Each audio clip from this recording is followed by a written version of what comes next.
أعوذ بالله من الشيطان الرجيم. بسم الله الرحمن الرحيم. إن الحمد لله نحمده ونستعينه ونستغفره ونعوذ بالله من شرور أنفسنا ومن سيئات أعمالنا. من يهد الله فلا مضل له ومن يضلل فلا هادي له.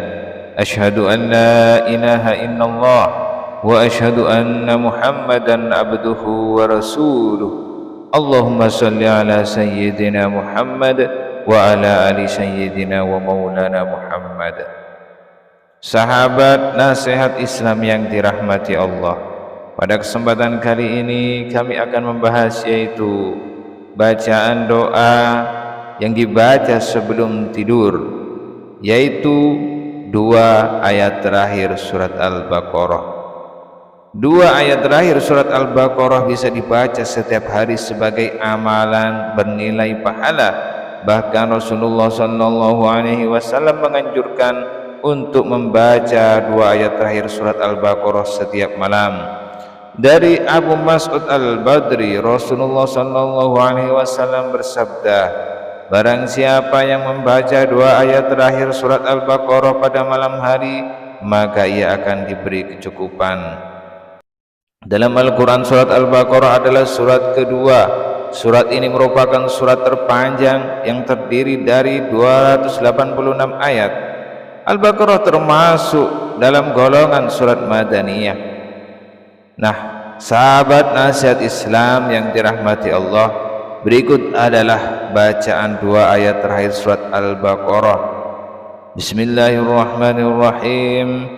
آمن الرسول بما أنزل إليه من ربه والمؤمنون كل آمن بالله وملائكته وكتبه ورسله لا نفرق بين أحد من رسله وقالوا سمعنا وأطعنا غفرانك ربنا وإليك المصير لا يكلف الله نفسا إلا وسعها لها ما كسبت وعليها ما اكتسبت ربنا لا تؤاخذنا إن نسينا أو أخطأنا ربنا ولا تحمل علينا إصرا كما حملته على الذين من قبلنا ربنا ولا تحملنا ما لا طاقة لنا به واعف عنا واغفر لنا وارحمنا Anta maulana fansurna 'alal qaumil kafirin. Yang artinya Rasul Muhammad beriman kepada apa yang diturunkan kepadanya Al-Quran dari Tuhannya.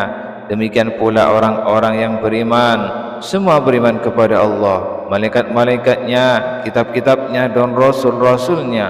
Mereka berkata, kami tidak membeda-bedakan seorang pun dari rasul-rasulnya. Dan mereka berkata, kami dengar dan kami taat. Ampunilah kami ya Tuhan kami, dan kepadamu tempat kami kembali. Surat Al-Baqarah ayat 285.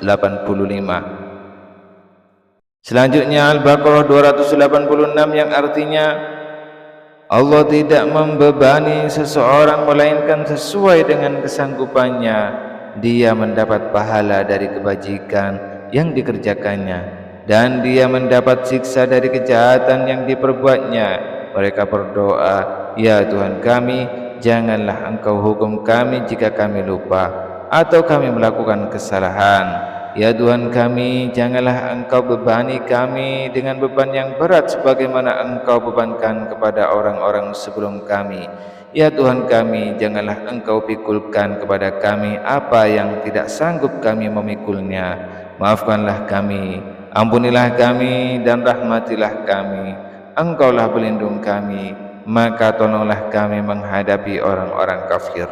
Al-Baqarah 286. Sahabat nasihat Islam yang dirahmati Allah, berikut adalah keutamaan membaca dua ayat terakhir surat Al-Baqarah. Yang pertama diriwayatkan dari Ibnu Mas'ud bahwasanya ia berkata, Rasulullah SAW bersabda, barang siapa yang membaca dua ayat terakhir surat Al-Baqarah pada malam hari, maka itu cukup baginya. Yang kedua diriwayatkan dari Abu Dzar bahwasanya ia berkata, Rasulullah bersabda, aku diberikan ayat-ayat akhir dari surat Al-Baqarah dari sebuah perbendaharaan yang terletak di bawah arsy yang tidak diberikan kepada satupun nabi sebelumku. Ketiga diriwayatkan dari Huzaifah bahwasanya ia berkata, Rasulullah SAW bersabda, Allah mengutamakan kita dari seluruh manusia dengan 3 hal. Aku diberikan ayat-ayat terakhir dari surat Al-Baqarah dari sebuah perbendaharaan yang terletak di bawah arsy yang tidak diberikan kepada seseorang sebelumku dan setelahku. Keempat diriwayatkan dari Nu'am bin Bashir dari Nabi bahwasanya beliau bersabda, sesungguhnya Allah telah menulis kitab Lauh Mahfuz 2000 tahun sebelum dia menciptakan langit dan bumi. Dia menurunkan 2 ayat dari kitab tersebut yang menjadi akhir surat Al-Baqarah, dan tidaklah seseorang membacanya di dalam rumah selama 3 malam kecuali setan tidak akan memasukinya. Diriwayatkan dari Sa'id bin Jubair dari Ibnu Abbas berkata, ketika Nabi Muhammad duduk di hadapan Jibril, maka beliau mendengar suara menggelegar dari atas kepalanya. Kemudian beliau mengangkat kepalanya, maka Jibril berkata, ini adalah salah satu pintu langit yang telah dibuka hari ini. Tidak pernah dibuka kecuali hari ini. Turunlah darinya seorang malaikat, maka disebutkan ini adalah malaikat yang turun ke bumi dan tidak pernah turun sebelumnya kecuali hari ini. Maka malaikat tersebut mengucapkan salam dan mengatakan, bergembiralah dengan 2 cahaya yang diberikan kepadamu, dan tidak ada seorang nabi pun yang pernah diberikan 2 cahaya ini, yaitu Al-Fatihah dan akhir dari surat Al-Baqarah. Tidaklah engkau membaca satu huruf pun di antara 2 surat tersebut kecuali akan diberikan kepadamu. Sahabat beriman yang dirahmati Allah, demikianlah yang dapat kami sampaikan pada kesempatan kali ini. Semoga video ini bermanfaat. Akhirul kalam, wassalamualaikum warahmatullahi wabarakatuh.